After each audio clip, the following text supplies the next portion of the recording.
Layanan di internet. Perkembangan teknologi yang semakin pesat membawa begitu banyak perubahan di semua aspek kehidupan manusia. Banyak hal yang dulunya membutuhkan usaha yang lebih, membutuhkan energi yang lebih, dan uang yang lebih, saat ini bisa kita dapatkan, bisa kita akses dengan lebih gampang.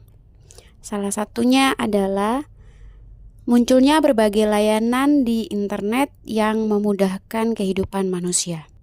Tujuan kita mempelajari tentang layanan di internet adalah supaya mampu mengenal macam-macam layanan yang ada di internet dan juga memperhatikan etika ketika menggunakan layanan-layanan tersebut. Layanan internet yang pertama adalah email. Email ini merupakan singkatan dari electronic mail atau dalam bahasa Indonesianya kita kenal dengan nama surat elektronik dan bisa disingkat dengan nama surel. Layanan ini memungkinkan orang untuk saling berkomunikasi, saling mengirimkan pesan satu dengan yang lain. Dibandingkan dengan berkirim pesan seperti pada zaman dahulu, misalnya kirimnya hari ini, pesannya bisa sampai 1 bulan, 1 minggu, bahkan ada yang berbulan-bulan baru bisa tiba, apalagi kalau memang pesannya itu dikirim ke luar negeri. Tapi sekarang dengan email, orang bisa mengirimkan pesan, mengirimkan informasi atau hal-hal resmi seperti melamar pekerjaan dengan hanya buka laptop aja atau melalui HP. Jadi nggak perlu harus datang, nggak perlu mengeluarkan biaya atau membeli amplop dan lain sebagainya. Layanan internet yang kedua adalah browsing, yang merupakan sebuah layanan untuk mencari atau menjelajahi informasi yang ada di internet menggunakan web browser. Jadi contoh web browsernya adalah Google Chrome, Internet Explorer, Mozilla Firefox, Opera, dan juga ada Safari. Layanan yang ketiga adalah downloading dan uploading, yang merupakan kegiatan mengunduh sesuatu dari internet yang kita kenal dengan nama download dan juga mengupload atau mengunggah sesuatu ke internet. Entah itu berupa gambar, dokumen, video maupun audio. Layanan berikutnya adalah blogging, yang merupakan layanan untuk menulis dan membagikan tulisan di internet. Contohnya adalah melalui WordPress atau juga ada Blogger. Jadi siapa saja boleh menulis dan membagikan tulisannya di internet, kemudian tulisan itu bisa diakses, bisa dibaca oleh orang lain. Lanjut lagi ke chatting, yang merupakan layanan untuk berkomunikasi antar dua orang atau lebih. Jadi, untuk berkirim pesan, bertukar informasi dengan menggunakan berbagai macam aplikasi seperti Facebook, Twitter, WhatsApp, Line, YouTube, maupun Instagram. Lanjut lagi ada layanan yang dikenal dengan nama searching, yaitu pencarian informasi di internet yang menggunakan search engine seperti Google, Yahoo, dan Bing. Jadi ketika kita mencari sesuatu di internet menggunakan mesin pencari, maka layanan itu dikenal dengan nama searching. Selanjutnya ada layanan e-commerce, yang merupakan sebuah layanan untuk melakukan pembelian barang secara daring. Misalnya melalui Shopee, Lazada, Tokopedia, TikTok Shop, dan lain sebagainya. Tentu saja hal yang perlu diperhatikan adalah dengan mengecek apakah seller yang kita akan beli barangnya ini adalah seller yang benar-benar dipercaya atau tidak. Bisa dicek melalui review dari orang sebelumnya atau melalui rating yang didapatkan, supaya barang yang kita beli akan datang sesuai dengan yang kita pesan. Karena terkadang barang yang datang ketika dipesan itu tidak sesuai dengan yang ada di gambar. Mungkin Di gambarnya kainnya bagus, tebal, warnanya cerah, tapi pas datang kok berbeda. Maka dari itu kita harus berhati-hati dalam memilih seller, memilih penjual di e-commerce.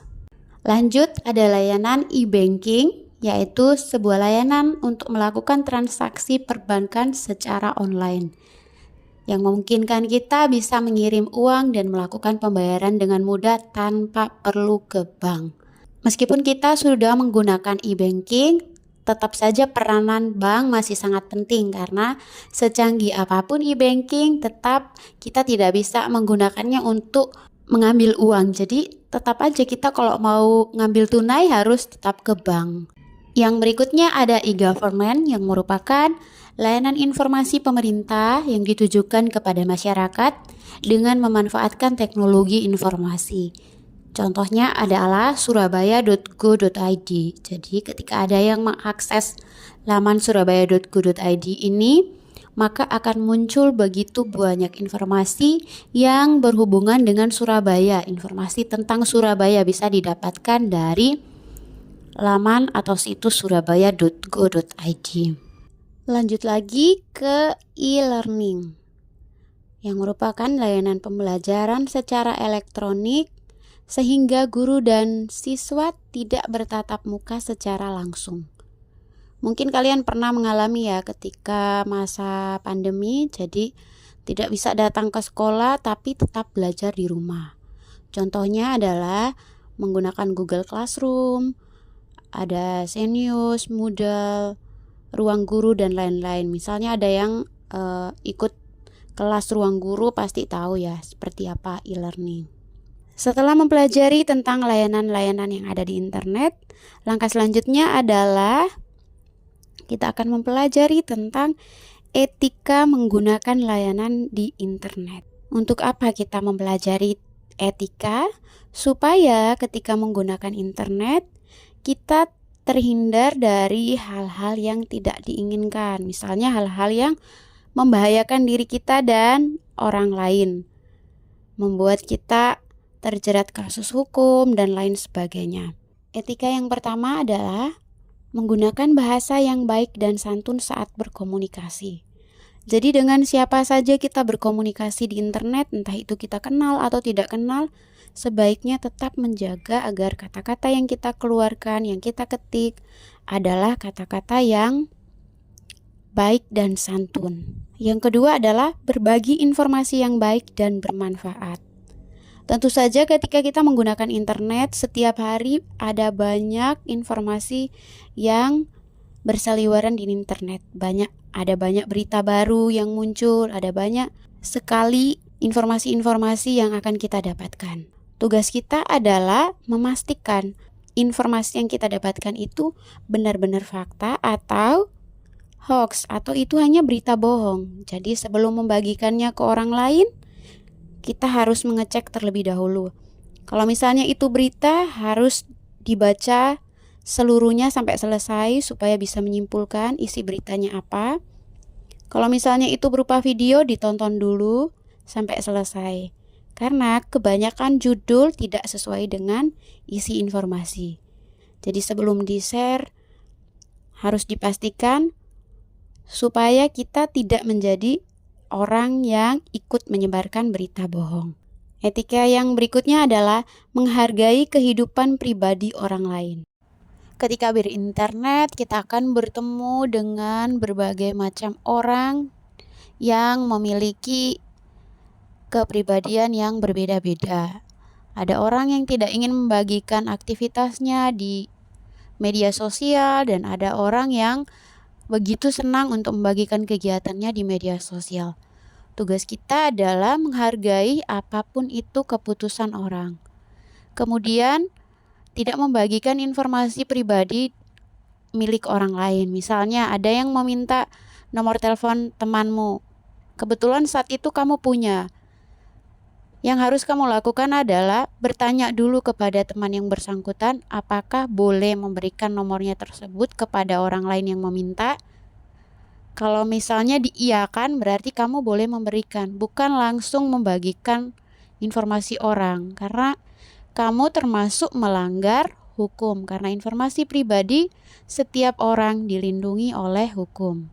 Etika yang berikut adalah mengingat dan menyimpan kata sandi dengan baik. Tentu saja ketika mengakses berbagai macam layanan di internet, membutuhkan kata sandi untuk mengamankan akun kita dan lain-lain. Jadi harus diperhatikan adalah kata sandi yang dibuat itu merupakan kata sandi yang kuat sehingga tidak mudah dibobol oleh orang lain, oleh pihak lain. Kemudian ketika menggunakan fasilitas umum sebaiknya akunnya di logout. Jadi tidak tetap di situ. Ketika menggunakan komputer di ruang komputer, masukkan email, terus emailnya dibiarkan di situ. Bahayanya adalah ketika ada orang yang tidak bertanggung jawab, misalnya iseng, ini email punya siapa, dia bisa melakukan kejahatan yang kita nggak tahu. Jadi tugas kita adalah mengantisipasi, menjaga keamanan diri kita masing-masing. Yang berikutnya adalah hati-hati saat menggunakan perambahan web di media sosial. Jadi ketika mencari sesuatu di media sosial, kita harus memperhatikan kata kuncinya. Karena ketika kata kuncinya itu salah atau keliru, informasi yang ditampilkan juga akan keliru.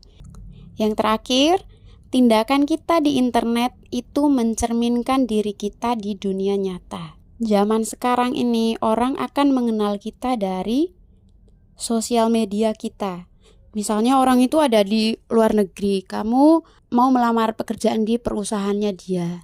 Bagaimana cara dia tahu kamu ini orangnya layak untuk kerja di situ atau tidak? Satu-satunya cara adalah dia cari di internet. Cari melalui sosial mediamu, cari melalui berita, mungkin kamu pernah terlibat kegiatan apa. Jadi dia mendapatkan informasi tentang kamu satu-satunya adalah dari internet. Oleh karena itu, masing-masing kita harus memperhatikan tindakan kita ketika menggunakan internet. Jadi kalau kamu pengen orang mengenal kamu sebagai orang yang baik, sebagai pribadi yang baik, berarti postinganmu di media sosial, komentarmu, itu juga harus baik supaya citra bahwa kamu ini orang yang baik itu bisa kamu dapatkan. Sekian materi yang kita pelajari hari ini mengenai layanan di internet dan etika saat menggunakan layanan di internet. Terima kasih.